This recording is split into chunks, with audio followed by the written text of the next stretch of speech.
Ako si Fidel, isang mabuting may bahay ng asawa kong si Maria. Magdatatlong taon na kaming kasal at pagpanganggang sa kasalukuyay, pagmamahalan at pagtitiwala ang siyang tanging pundasyon ng isang matibay at masayang relasyon. Sa kanyang mga ngiti, tawa, at sa mga pagkakataong kami magkasama, sana'y wala ng katapusan. Sana'y wala na.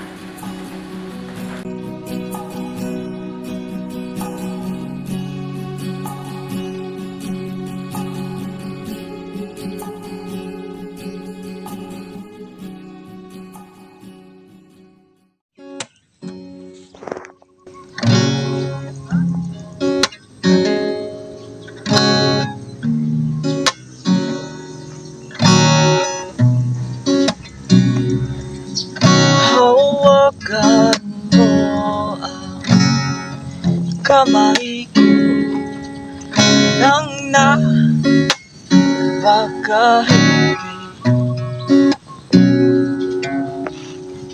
Pakinggan mo ang tinig ko, di mo ba hapansin na ikaw at ako,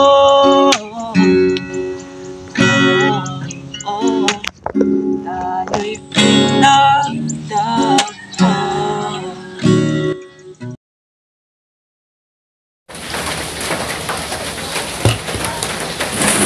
Mahal, napaano ka? Wala ito, mahal. Gusto mo ng kape? Pagtitimpla kita.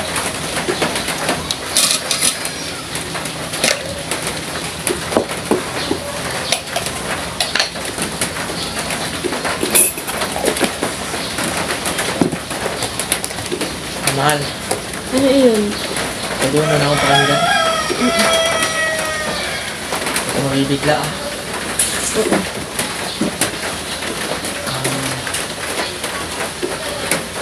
Nais ko sana kasing magtrabaho sa ibang lugar. Para naman makapag-ipon ako para sa ating bubuing pamilya. Paano ako, Fidel?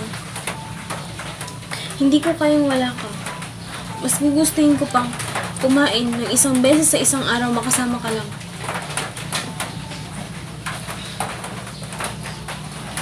Pasensya ka na, Maria, pero buo ng loob ko. Nakapag-desisyon na ako na kailangan ko talagang gawin to. Para din naman sa atin to at sa bubuuin nating pamilya. Huwag mag-alala. Babalik ako, pangako.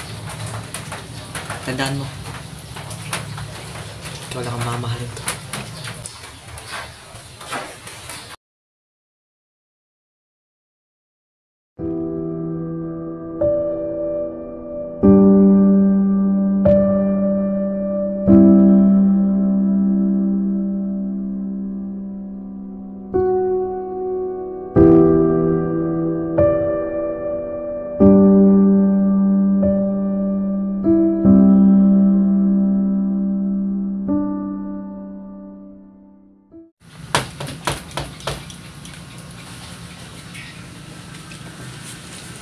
Iho, tilay kay ginabi. Pumasok ka muna sa loob para makapagpahinga ka. Ang ganda mo po, tsaka salamat.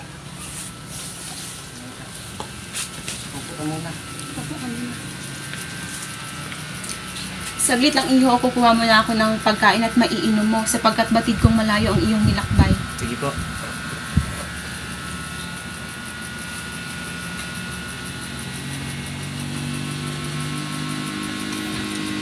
Gusto naman yung paglalakbay. Ayos naman po. Mabuti. Marating ka ng litas.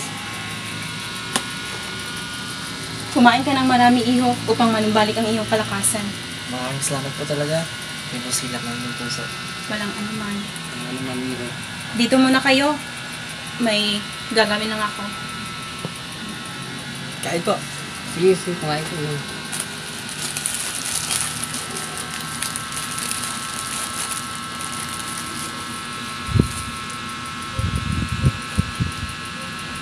Nga pala, pagkatapos ko dyan, magpahinga ka na agad para manumbalik ang iyong lakas. Sige po. Iho, Oh, ito yung gamit pantulog mo, oh. ay, maraming salamat po. Walang anuman.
Si Maria, wala na!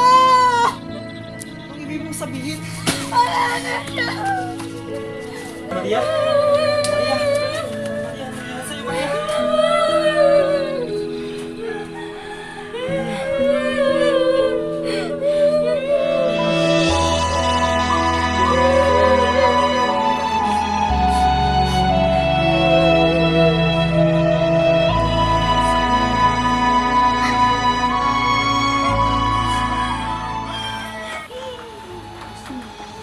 Ito yung mga panahong masakit balikan.